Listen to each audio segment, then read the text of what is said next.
Well, hello, Who Dat Nation. Getting ready for about 45 minutes kickoff in the Dome. Denver coming to town, Sean Payton, and a whole bunch of ex Saints coaches and um, players coming in tonight as a big, gigantic homecoming that we're going to have to deal with.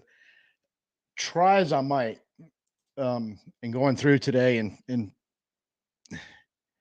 trying to figure out how in the hell we can possibly come out of here with a win. Um, Truthfully, the only answer there is Denver's going to have to give it to us. I don't see any way, shape, or form the condition of the team overall right now, in not just physically but mentally. I've got no faith that the coaching staff, generally as a whole, but especially on the defensive side, that's really where my problem has been um, for roughly the last 10 days. Has any clue what the hell they're doing at this point? So started looking down and breaking down numbers and you know basically we're going to bring an average offense for the most part. Can be good at times, but statistically speaking, when you're looking at the totals, fairly average NFL offense against a really good NFL defense. It's Denver's bringing a defense in where they're top five in just about every meaningful category, with the exception of they give up 114.2 rushing yards a game, 14, so about average middle of the league. And their third down, defending third down, they're at a 38.4%, puts them 19th in the league. This is about everything else is top five. Now, that's supposedly the defense we were supposed to have, but far from it. Because right now, going in week 7, same thing. And what I'm looking at here is total yards, passing yards, rushing yards, scoring, red zone, third down percentage. Um, the Saints have an awful defense. The only thing that isn't 20th, 2-0 or lower, only category, is our red zone defense is still pretty good at 38.1%. That's second in the league. Fortunately, we're playing against a team that's number one in the league because Denver's is 33%. But defense is dead last in total yardage, almost 400 a game. And that's all come in recent weeks. Denver is going to bring in basically an average offense, but we don't stop anybody. So, I mean, you can just go ahead and bump that up to basically Denver's bringing in a good offense. Damn sure good enough to beat us. So you look at their defensive side of the ball. By the way, they're also second in the league in sacks with 22. So they're going to bring pressure. Vance Joseph's defense coordinator is a very good one. He likes to bring blitzes, but honestly, they have a very solid defensive front that's getting better because it looks like Baron Browning, who came off of IR in practice all week fully, is going to be active tonight. So up front, I mean, Cooper, Benito, Browning coming off the edge. You got some good interior guys with Zach Allen and John Franklin Myers. Their linebackers are okay, and Stannard and Barton. Surtain is out, so we do catch a break there that he's not able to go. But they get a cornerback who was also an IR. He's coming back. Mathis, I believe his name is. McMillan's still around, and they got a couple good safeties in Locke and Jones. And the thing about Jones is he's very good in the box. That's where Denver's been played him the last few weeks, and I'm pretty sure we're going to see an awful lot of him in the box. And I really think we're going to see yet again more. It's with our patchwork offensive line, more 4, 5, 6-man looks, bringing a lot of pressure and dropping some off when you're not bringing pressure, rushing 3 and playing a lot of coverage behind them. I think that's the formula right now. If you're playing defense against the Saints, and you look at their offense, I mean, they're starting a rookie quarterback, Bo Nix, who's 61.1% completion percentage right now, 121 for 198, 1,082 yards. 5 touchdowns, 5 interceptions, but he's a mobile quarterback. He can run. He's their second leading rusher behind Javonte Williams, actually. I expect him to go off because we just can't seem to figure out a way to defend those guys. And I haven't sat down and watched a whole Denver game. It's mostly clips and punches here on red zone here and there. But what he looks like is a typical starting rookie quarterback, not that different from Rattler when he started on Sunday. Seen him make do some very good things. Seen him do some rookie stuff that Sean's not happy with. That's typically when you see the highlight of Sean bitching at him on the sideline. And you know there's a big play ability always there if you're not careful with him, especially the way he can run and he can get a ball downfield. Number one target clearly is Cortland Sutton. He's their main guy. He's got 47 targets on the year. Oddly enough, Javonte Williams, who's their main running back, is second in total targets with 26. But at various times this year, game by game, they all have guys like Little Jordan Humphrey, the rookie Vale, the other rookie Franklin, Dulledge, the tight end, McLaughlin, the second running back, who's very fast, and you got to be aware of when he's on the field and when he's touching it, you have to tackle him. But each one of those guys, when you go week, and I kind of started glancing around week to week where they could have a lot of targets and get some production, and then go a week or two without much. You never really know where it's going to come with those guys. That's typical kind of a Sean Payton offense. We saw it for years where they're going to distribute the ball. Got a main guy in the receiving game in Sutherland, a couple of top guys and Williams and McLaughlin as the running backs. But anybody out there can touch the ball at any given time.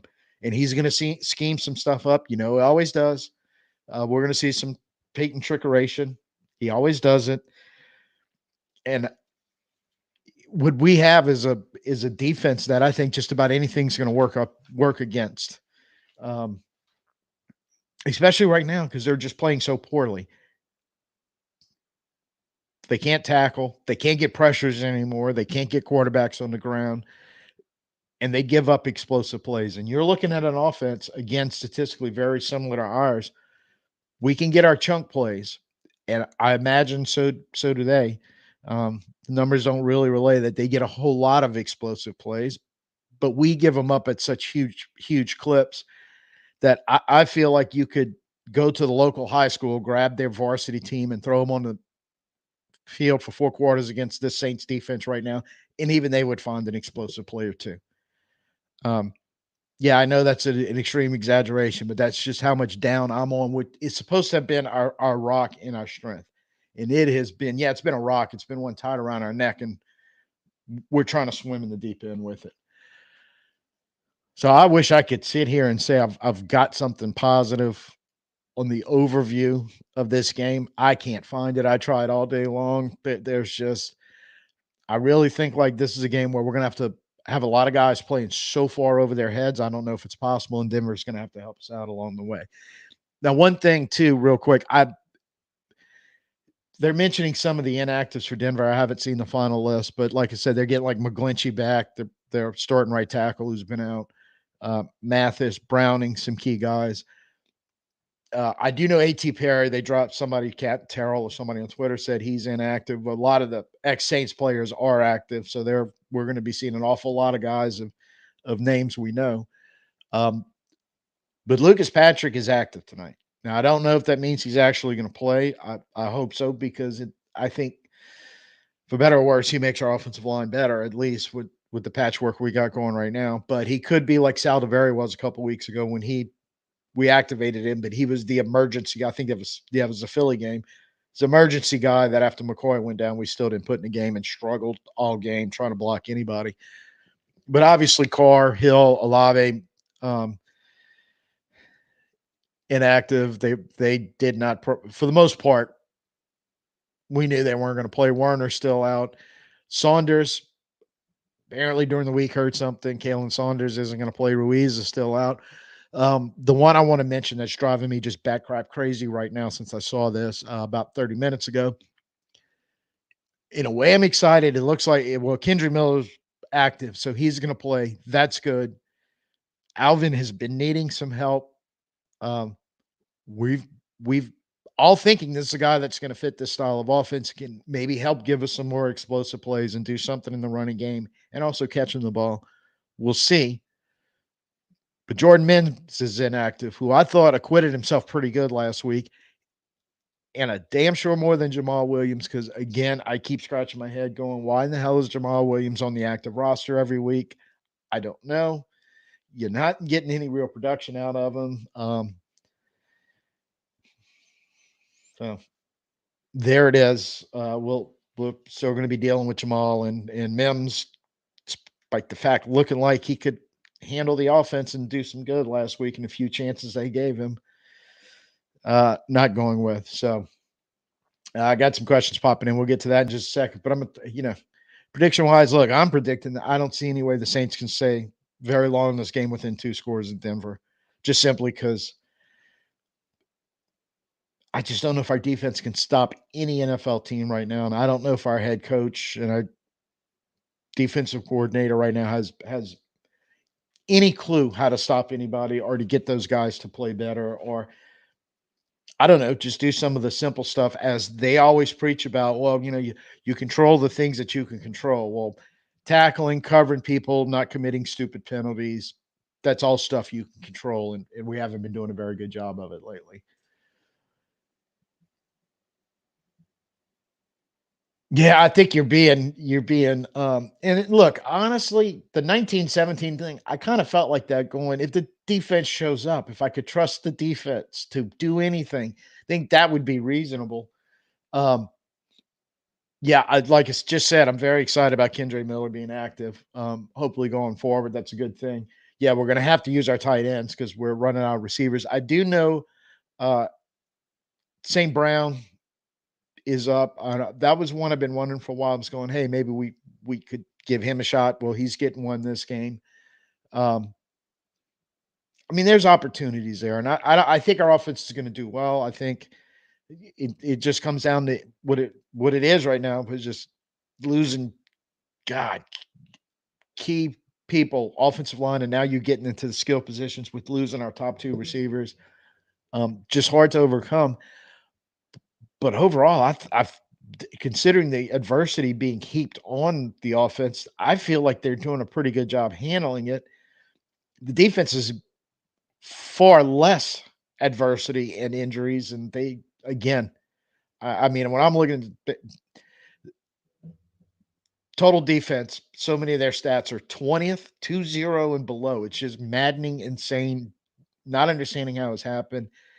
And I'm trying not to use the word fire or anything in but it gets really hard when you start talking about what the defenses have been doing.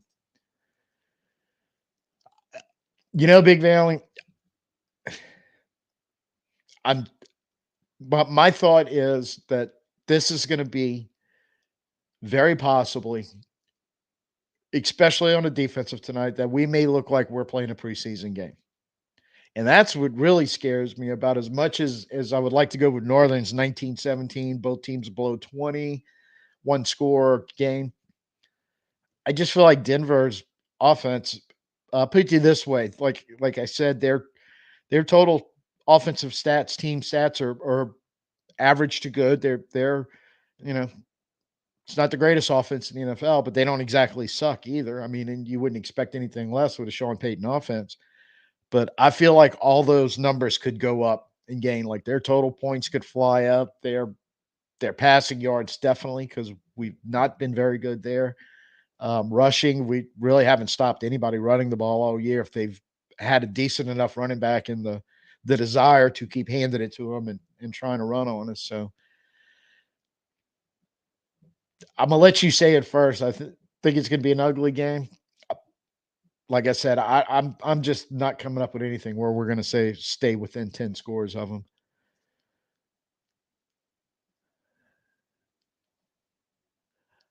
Normally, I would say no, but right now, and look, think about what was going on at the end of Kansas City game in the second half. It wasn't good on the defense. It really wasn't. Some of the stuff that KC was doing to us, we're seeing a developing trend. I know their missed tackles have gone up every week since week 1. And I think the numbers on the last 2 that somebody posted on Twitter was or even the last 3 going back 3 games, I think it was something like 9, 11, and 15. Um, so everything on the defense is just trending so far the wrong way with no logical explanation. Uh, none. I mean, most of the defense that we were counting on has been out there for the most part. Saunders may be the biggest name that's missing a lot of time, and now, of course, Werner. But Gay was supposed to be the replacement for that. Corners, Honey Badger, struggling to stay on the field at safety. I said corners, I meant safety. At safety, I don't think Abram and Howden and have been, particularly bad. Speaking of our corners, they've been mostly healthy. We only had Marshawn's missed 1 game, and we played well with McKinstry without him, who's not seeing enough of the field. I've been pounding the table for that for weeks. So, um, yes, I think until proven otherwise, right now they can play as bad as they played the last 6 quarters. It's been pretty much not good.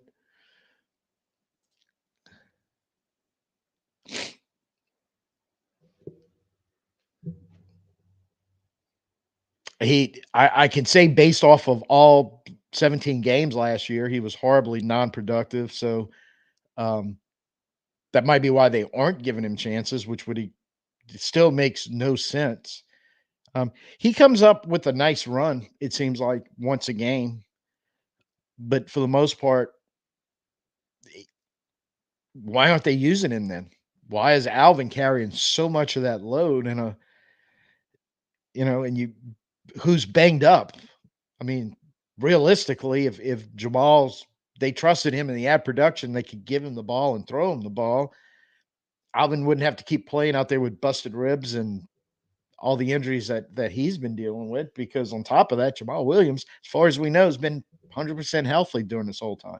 So if they're not going to give him the ball, I do not understand why you keep him active. It makes 0 sense. Something like that, maybe 3. But again, if they're not giving him the ball, there's no production. I mean, it's that you need the ball to get production. So if they're not going to give it to him, if they're just why do it? It makes 0 sense.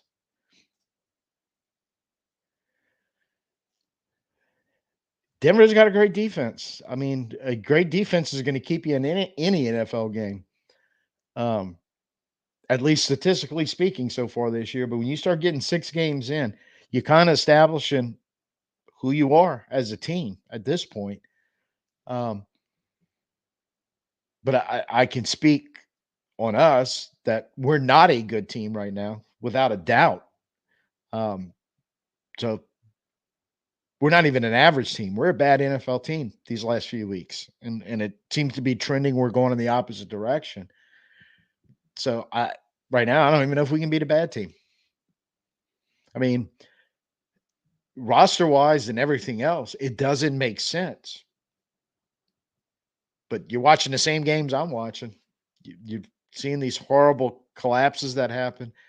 More importantly, the things that you're supposed to control that we got a handle on as far as, discipline and accountability. Same stuff that we've been dealing with the last few years starts trending and getting worse. Things like missed tackles, penalties, giving up big plays, et cetera, et cetera, et cetera. It's just the same old song and dance. Um, just seems to be a different day or a different night from week to week. But and even different players. It's not always the same guys. It's not even where you can look at and go, well, if we benched him, and let the other guys play, let's see what they seem for the most part take turns.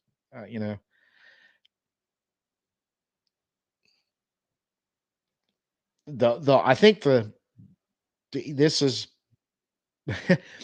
typical Thursday night games. Somebody's always bad.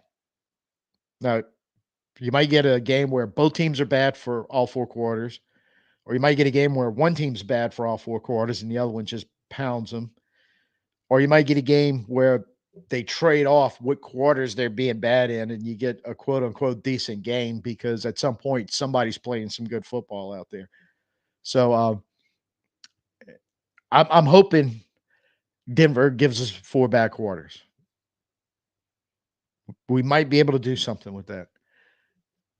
And hopefully we play 4 good quarters because then I feel like right now, the way things are going, even earlier in the year when we were playing well, think Philly and think Atlanta, we still have the trend of if it's a one score game, either way, we can't seem to win those anyway. It's almost like we need to be up 2 scores late in the game and we can hang on. So historically speaking, there's just like it's almost like I feel like we have to see something 100% completely different show up tonight to get a different result than what we've been getting the last few weeks. And it's a horrible feeling thinking that.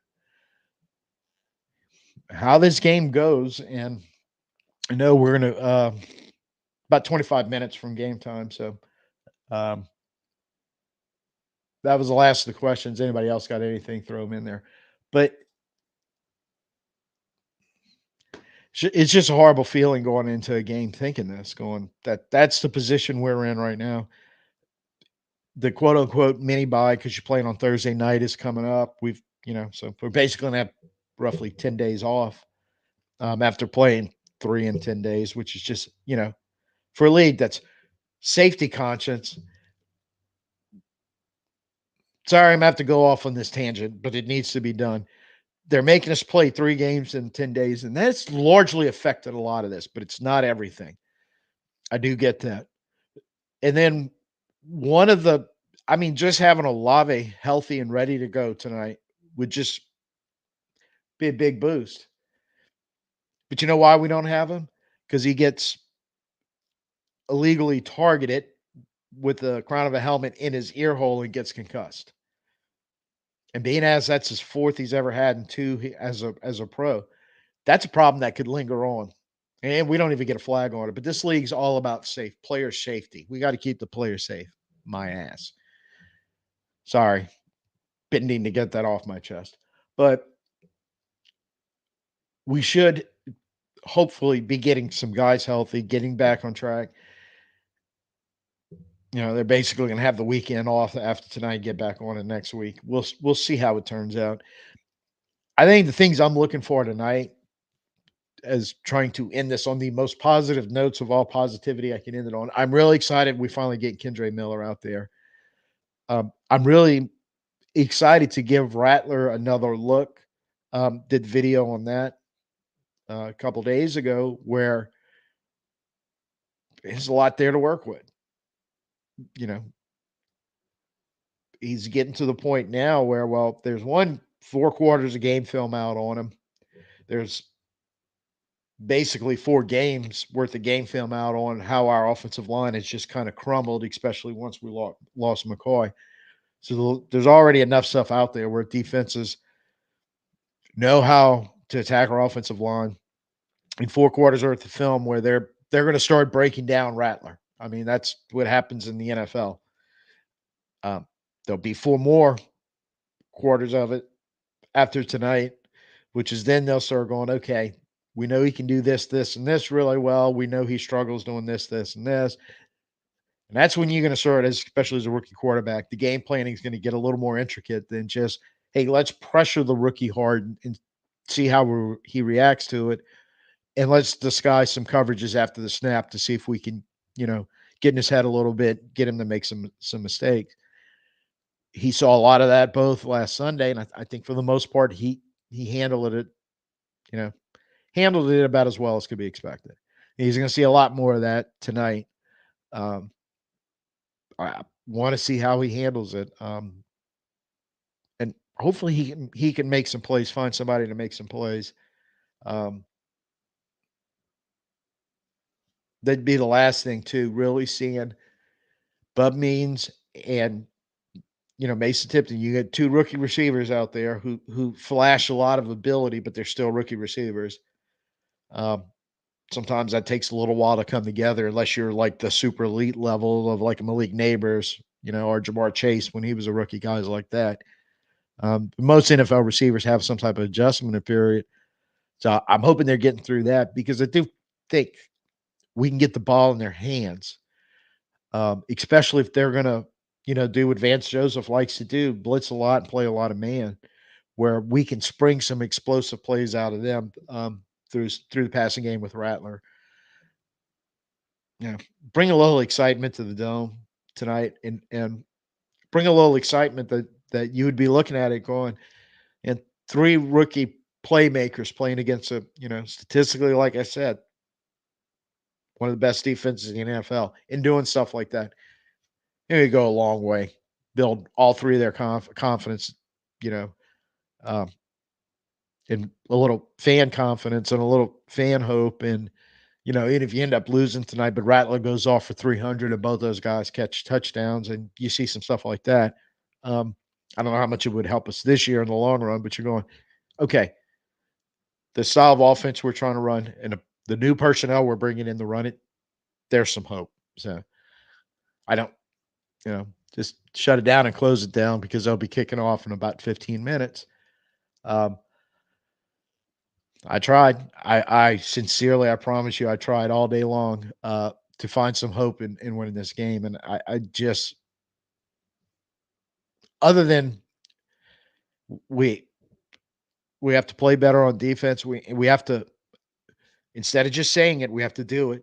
Control the things we can control, eliminate the mistakes, eliminate the stupid plays, um, and